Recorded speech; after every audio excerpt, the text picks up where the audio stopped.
Hey moms and dads, this is Dr. Scott here for the first episode of your Back to School Success series. So this first one, which is a really important one here, is backpack safety. So what we want to address today are the most common, most important things that you know, so that as the kids are getting ready to go back to school, you're armed with information about how to make sure that when they're wearing the backpacks, they're safe, how much should they be wearing, where they should be, because all of these things are really critical as they go back to school so that you can protect their neck, you can protect their middle back, you can protect their upper back so that they don't develop pain, so they are able to wear them comfortably and safely all year long. So let's dig right in here because there's quite a bit that I want to get to, okay? So first and foremost, let's just talk about the big issue, right? So more and more kids are coming in at younger ages complaining about low back pain into my office and offices all over the country. So the major reason, the biggest contributing factor to this is, number one, the weight of the backpacks is so much higher than there ever has been in the past. And the second issue is that kids, like all of us at points in times when we've worn backpacks, don't always wear them evenly. So if we're not wearing it evenly on our shoulders, then it can shift the weight and it can put uneven stresses into our spine, creating abnormal curves. So when we start talking about this, it's really important that we're aware that many kids are wearing backpacks that are as much as 1/4 of their total body weight. So moms and dads, that is a ton. So that's basically what a soldier wears on their back. And believe me, soldiers deal with tons of low back issues. So you don't want to put this kind of load into kids because this will alter everything about the way their spine both develops, but also the type of stresses that are on a day-to-day basis. Because every time that they're wearing a backpack like this, they have to make compensations to keep themselves upright. So one, they don't fall forward, or two, they don't fall back. So this is what we look at in terms of how these backpacks are supposed to be worn. So on this left side here, okay? So we want to take a look at what this is here going on. So you can see that this child here is wearing this asymmetrically. So obviously this is incorrect because what you can see this abnormal force and the body is having to be altered in terms of weight bearing so that this young lady here can stay upright.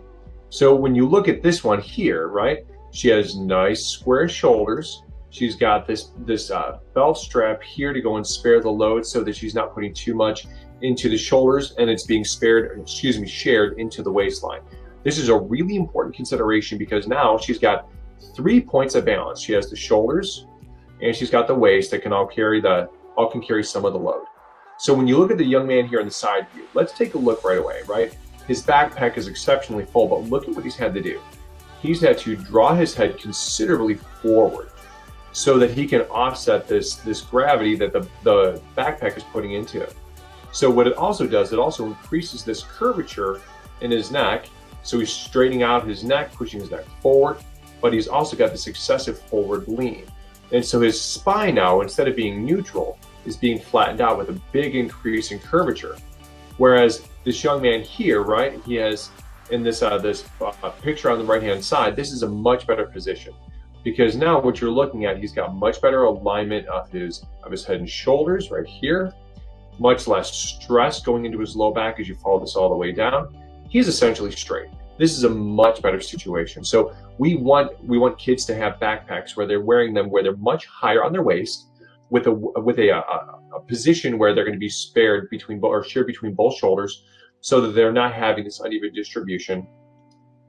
And we also want to make sure that when they wear these, that they're not wearing them too low on the hips. Do you notice how in the young man on the left-hand side, he's wearing considerably lower? And so that lower weight bearing causes him to lean that much more forward to offset the weight of it. Whereas the young man on the right-hand side, by wearing it a little bit higher, so right about waist level, so it allows him to stand a little bit more upright so he can better balance the weight. So you notice on here, major thing is the load should never be any higher than 10 to 15% of body weight. But I will tell you this, we're going to go a little bit deeper into guidelines because I think it's important to know what optimal is because we know what maximums are and what the biggest risk factors are, but let's really look at guidelines. So number one, when you're picking a backpack out for your child, make sure that it has a good ergonomic design. So you never want it to be wider or longer than your child's torso and never hang more than 4 inches below the waistline. There must be padded back and shoulder so that all of those things are putting even distribution of weight, but also not putting too much stress into those areas. We also make sure that hip and chest belts are present, help transfer some of the weight to the hips and the torso. Multiple compartments to better distribute the weight. And so if you look at a lot of the backpacks, the older style backpacks, they'll only have 1 or 2 compartments. If there's multiple, it allows us to be spread out a little bit more across the back, which is always a good thing. And then compression straps on the sides or bottoms to stabilize the contents are always great. And make sure that it has a reflective material so that anyone that is behind them, a motor vehicle or anybody like that, is able to see them pretty clearly. So always, always, always make sure that your child wears both shoulder straps. I know that a lot of kids, as they get older, they want to look cool, but a crooked spine will eventually be a painful spine.